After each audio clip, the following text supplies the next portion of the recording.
Oh, I really wanted to film this with the glasses on because I'm about to school you guys, but the glare is too real, so bye glasses.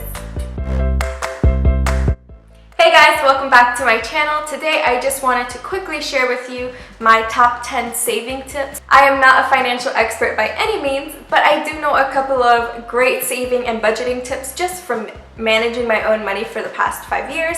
So I wanted to go ahead and share that with you guys. So let's jump right into this video. Number one of the biggest issues that I have noticed with many people is that they don't split their bills in half. What I mean is you pay your rent, your cable bill, your car insurance, your electricity, all on the first of the month, and then you're completely broke for the next 2 weeks. What I recommend is calculating how much you have to spend on bills per month and then divide that in half. On your middle month paycheck, put that money aside. Then when it comes to the first of the month, you already have half of that money saved up, and all you have to do is add the other half and you still have money for the next 2 weeks. It's really such a simple tip, yet I see so many people struggle with this one. Number two, before you go shopping, set capstones of what you want to spend. For example, I have clothing capstones. I will not pay more than $15 for a shirt, or I won't pay more than $20 for a pair of jeans.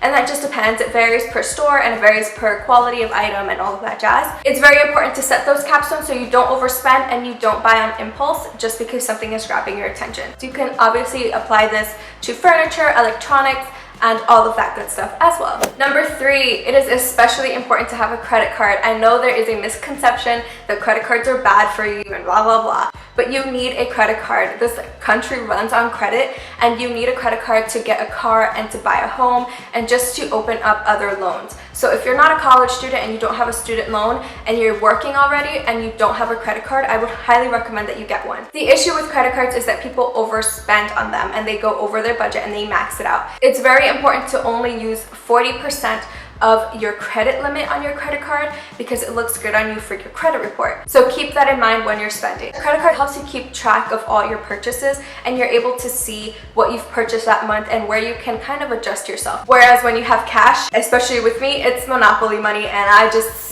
spend it like crazy, and then I have no idea where I spent my money. So that is personally why I like using my credit card, just because I can keep track of all of my purchases and then go ahead and readjust my budget from there. Number four, bouncing off from the use of credit cards. Get a credit card with a rewards program. You can get rewards credit cards from a third party, so like Southwest or different airlines and all of that, and you can get rewards with them, or you can usually get a free one through your bank. Rewards are so important because you're spending money anyways, you might as well get money back for it. I personally save all of my reward points for the end of the year and then take that money out and just splurge on whatever I need or whatever I want. You're making money for spending your money. Another great source for getting rewards for spending money is through Ebates. I just recently signed up and I'm already addicted. So I usually do a lot of my shopping online, and if you go through Ebates, they give you cash back for stuff that you're already going to buy anyways. You just go through Ebates and then they link you to the website. I will list my Ebates link down below if you guys want to sign up for it. But definitely do your research on it. I haven't heard anything bad from it. My friend actually works for a company that handles Ebates, and so I trust her opinion. And then the bonus of having a credit card with reward points and using Ebates is that you get double the rewards, so you're double dipping on the reward point. Number five, if you don't want to get a credit card, I have a great alternative to help you manage your money. I learned this tip from funcheaporfree.com. She has a wonderful blog for money saving tips, especially if you have kids. I would definitely recommend that blog, so I'll list it down below for you guys. So I learned about this about 4 years ago and it completely changed my life. You're going to budget off what you want to spend for food and then what you want to spend for entertainment every month. Once you have created a monthly budget, you're going to go ahead and divide that budget into 4 different weeks, and then every time you make a purchase, you deduct that amount from your weekly budget. This is a great way to keep track of how much you're spending, and it also helps you realize how much money you have in real time. Quickly, I realized how much money I was spending on little silly things, and it definitely helped me buckle down. Personally, I did this for about 2 months and it completely changed the way I was spending my money, so I stopped using it, and then I just use it whenever I feel like I need to bring it back and start over. Number six, another tip that I learned from Fun Cheap or Free was to open different bank accounts. Most banks let you open up multiple savings accounts. Once you open up these accounts, you're just going to name each one, and then when you get paid, all you have to do is transfer the money to each account until you reach whatever budgeting goal or saving goal that you have in mind. I would recommend opening up 4 different accounts. For the first account, you're going to name that one home, and that one is plain and simple. Save money into that account for either furniture or, if you haven't purchased a home, for your future down payment. Number 2, have one that says car. It is crazy expensive if you have a car emergency, and that can really really ruin your whole budget for that month. So instead, if you have a car account, whenever something arises or paint splashes all over your car, you'll have extra money for it. Number 3, vacation. Because you have to take vacations, you have to enjoy life.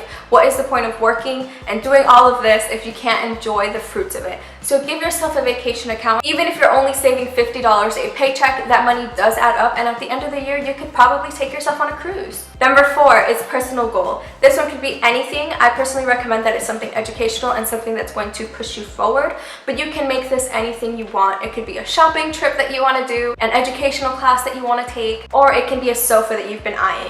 Just give yourself a place where you can save up that money and reach that goal. If you put the money aside, you are visually seeing yourself get closer to that goal. It makes it more attainable and it motivates you to reach the goal. So definitely put money aside for the things you want. Number 7, now that you know about having multiple savings accounts, I would recommend that you look into your banking's money market accounts. Money market accounts are great if you have a large sum of money because the return rates on those accounts are much higher. So this is a great way to make money off of your money in a safe way. So if you're not interested in bonds or mutual funds or anything, look into a money market account. If you're saving your money already with your bank, you might as well make a little bit of extra money off of it. Number 8, continuing off of different accounts, one of the accounts that I didn't mention was your emergency account. We did talk about the home and the car, but there are also other emergencies that you can go through in life, whether it be medical or a job loss or whatever it may be. It is recommended that you save up to 6 months worth of expenses in an emergency account. I would recommend putting your emergency account into a separate bank completely. The reason I recommend this is because something terrible could happen to your bank itself or your savings account, whether it be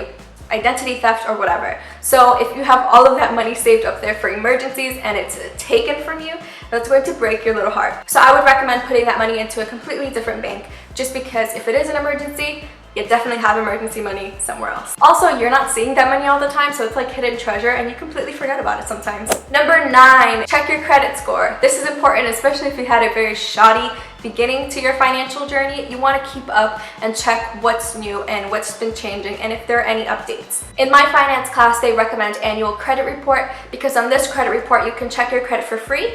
There's also 3 different companies that your credit score goes through, and if you time it properly, you can check your credit score 3 times a year instead of once. When you reach the end, you're given 3 different companies to receive your credit score from. All you have to do is deselect 2 of those and just receive your score from one of those companies.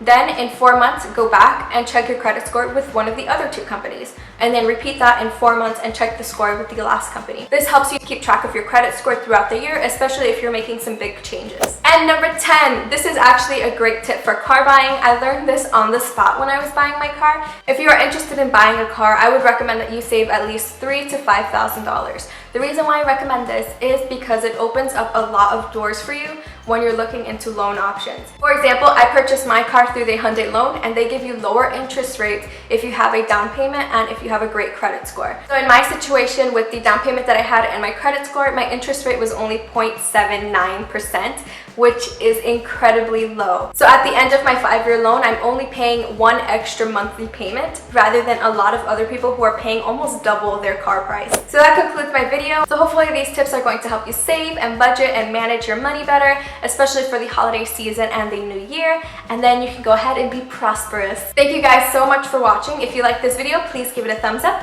Subscribe to my channel down below for more videos, and of course leave me comments in the comment section of any other tips that you have as well. Thank you. Have a fantastic day. Bye.